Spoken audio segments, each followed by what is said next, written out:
को जाना था, उसका फल ये मिला कि सुनैना जी के यहाँ संतान का सुख भूमि से प्राप्त हो गया। भगवान देता जरूर है। एक बात अपने भीतर उतार कर रखना, भगवान जब देता है तो छप्पर फाड़ कर देता है, और भगवान जब लेता है तो तन के कपड़े भी फाड़ लेता है। देता भी बड़ा खुश होकर है और लेता भी बड़ा जोर का है।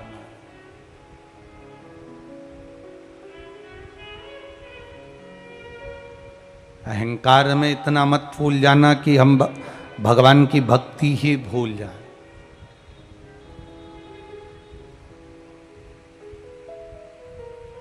करो, घर संभालो मना नहीं, परिवार संभालो मना नहीं, कुटुंब संभालो मना नहीं, आपका पूरा घर, दुकान, व्यापार, व्यवसाय, परिवार सब कुछ समान।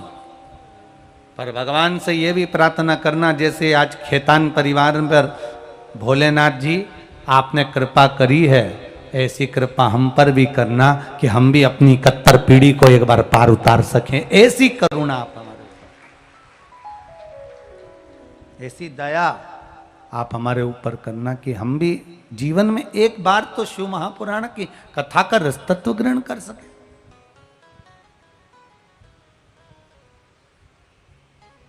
संतान का सुख मिला। जनक जी के हाथ जमीन से, भूमि से हल चलाते समय मां पार्वती जी, माता जानकी जी प्रकट हो।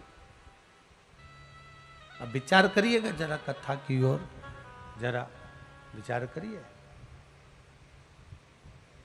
भूमि में से प्रकट हो गई, जमीन में से।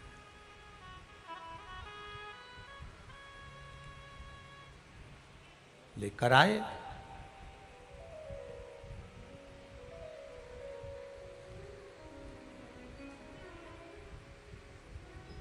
कोई आपसे पूछे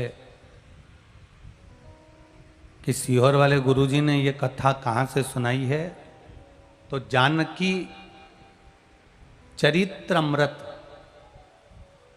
पृष्ठ संख्या 39, 40, 41, 42, 43, 44 और 45, जिसमें वर्णन किया गया जानकी जी जन्म ले ली।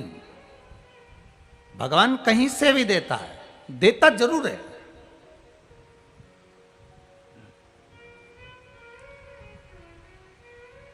कहीं से भी पूर्ति करेगा, करेगा जरूर।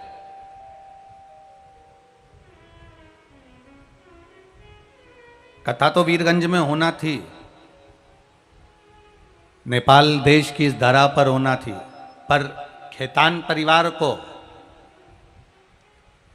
अगर देवादिदेव महादेव ने चुना है तो कहीं आपके जो पूर्वज हैं ना खेतान जी, इनका आशीर्वाद आप लोगों पर होगा, सारे भाइयों पर होगा। इसलिए बाबा ने ये भूमि पर, वीरगंज की धरा पर ये शिव महापुराण की कथा करवा दी।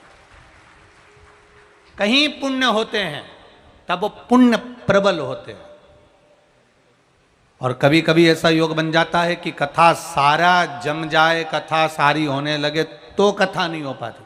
अभी हमारे यहाँ भारत के जबलपुर क्षेत्र में कथा होना थी खेतान जी, 1 तारीख से कथा थी, 1 जून से, पर परमिशन नहीं मिली, वो कथा कैंसिल हुई।